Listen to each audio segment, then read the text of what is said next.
আচ্ছা, আজকে আমরা একটা এন্টিটি টুলস নিয়ে কথা বলবো। এন্টিটি টুলস আমাদের দরকার কিসের জন্য? আমরা যখন একটা কিওয়ার্ড নিয়ে কাজ করতেছি, গুগলকে বোঝানো যে আমরা অ্যাকচুয়ালি কি কিওয়ার্ড বা কি টপিক নিয়ে আমরা আলোচনা করতেছি। ইন শর্ট, আপনি যদি অ্যাপল লেখেন, অ্যাপল লিখে কোনো আর্টিকেল লিখতে চান অ্যাপল দিয়ে, ওয়ার্ডটা দিয়ে, এখন অ্যাপল মানে আপনি কি ফ্রুট বোঝাচ্ছেন নাকি আপনি ব্র্যান্ড বোঝাচ্ছেন, আইফোন বোঝাচ্ছেন, ওটাও কিন্তু গুগলকে আপনার সঠিকভাবে বুঝিয়ে দিতে হবে। ধরে নিলাম এক্সাম্পলের জন্য আমরা স্প্রে পেইন্ট টেকনিক্স, এখন স্প্রে পেইন্ট নিয়ে আপনি কি লিখতে চাচ্ছেন, গুগল এখানে কিন্তু প্রথমে এন্টিটি, তারপর সিমাটিক টার্মস, তারপর এলএসআই, এনএলপি, অনেক কিছুর কম্বিনেশনের মাধ্যমে আপনার আর্টিকেলটা বুঝতে পারে। ধরে নিলাম কিওয়ার্ডটা একটা ব্র্যান্ড হতে পারে, একটা অর্গানাইজেশন হতে পারে, একটা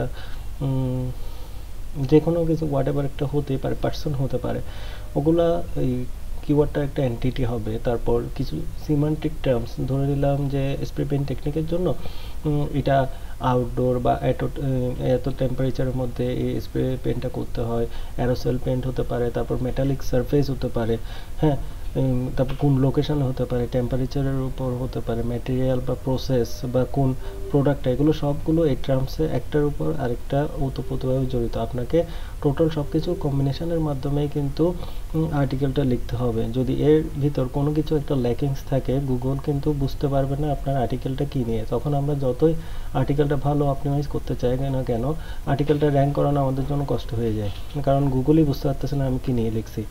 ধরে নিলাম আমি এই টুলটাতে স্প্রে পেইন্ট টেকনিক একটা আমার কিওয়ার্ড দিলাম, আর আমরা অল টাইম উইকিপিডিয়ার আর্টিকেলকে একটা স্ট্যান্ডার্ড আর্টিকেল ফরমেশন হিসেবে সিলেক্ট করে থাকি। তাই আমরা স্প্রে পেইন্টের উইকিপিডিয়ার লিঙ্কটা দিলাম এবং তারপর আরেকটি যে কোনো ইউআরএল দেওয়া যায়।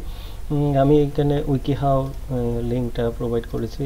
তারপর আপনারা চাইলে গুগল স্কলার বা রেডিট বা কোরা যে কোনো একটা জায়গা থেকে বা আপনার অন্য কোনো স্ট্যান্ডার্ড ওয়েবসাইটের একটা ইউআরএল দিতে পারেন এটাকে ভালো করে জানার জন্য যে এখানে কি কি এন্টিটির মাধ্যমে গুগল বুঝতে পারতেছে এটা এবং এটা কেন র্যাঙ্ক করেছে গুগল।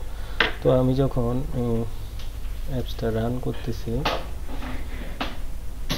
এই ওয়েবসাইটের ডেটাগুলোকে স্ক্র্যাপিং করে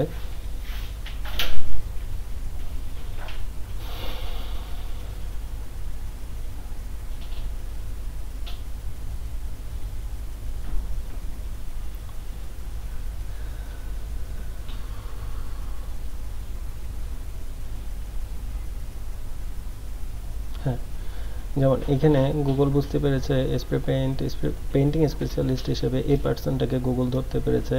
তারপর অ্যারোসেল পেইন্টের ডেভেলপার হিসেবে এই পার্সনটা এই এন্টিটির এসে পিক আপ করতে পেরেছে। তারপর অর্গানাইজেশন হিসেবে এইসব এলএলসি বা সেফটি অ্যান্ড হেলথ অ্যাডমিনিস্ট্রেশন, তারপর লোকেশন, তারপর প্রোডাক্ট, সিমাটিক টার্মস হিসেবে প্রোডাক্ট বা ম্যাটেরিয়ালস এবং টুলস, ইকুইপমেন্ট কী কী লাগবে, যেমন স্প্রে গান, তারপর মাস্ক, সেফটি গ্লাসেস, এগুলো কিন্তু আপনার আর্টিকেলের মধ্যে মাস্ক থাকতে হবে। হ্যাঁ, যদি না থাকে গুগল কিছু একটা মিসিংয়ের জন্য পারফেক্টলি বুঝতে পারবেন না আপনার আর্টিকেলটাতে কী নিয়ে আপনি আলোচনা করেছেন বা কোন জায়গাটায় কন্টেন্ট গ্যাপ যেটা আমরা বলি ওটার মধ্যে কী গ্যাপিংটা আপনি রেখে দিয়েছেন, ওটা গুগল বুঝতে পারবে না। তারপর টেকনিক্স, অবশ্যই আপনাকে বিভিন্ন রকমের স্প্রে পেইন্টিংয়ের প্রোডাক্টস নিয়ে আপনাকে এখানে ডিসকাশন করতে হবে, তারপর টেম্পারেচার নিয়ে ডিসকাশন করতে হবে এবং সেফটি ইস্যু নিয়ে ডিসকাশন করতে হবে। হ্যাঁ, তারপর এবং এখানে আবার ভালো করে দেওয়া আছে কিভাবে আপনি এটাকে ন্যাচারালি পুট আপ করতে পারবেন আপনার আর্টিকেলের মধ্যে, কারণ দেখেন এখানে সবগুলো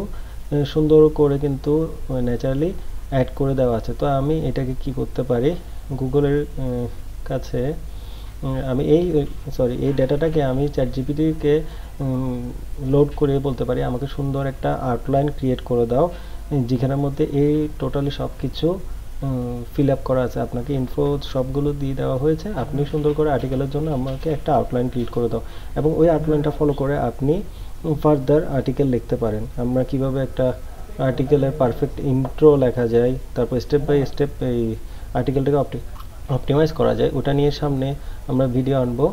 তো এটাই হলো ওভারঅল প্রসেস। Thank you.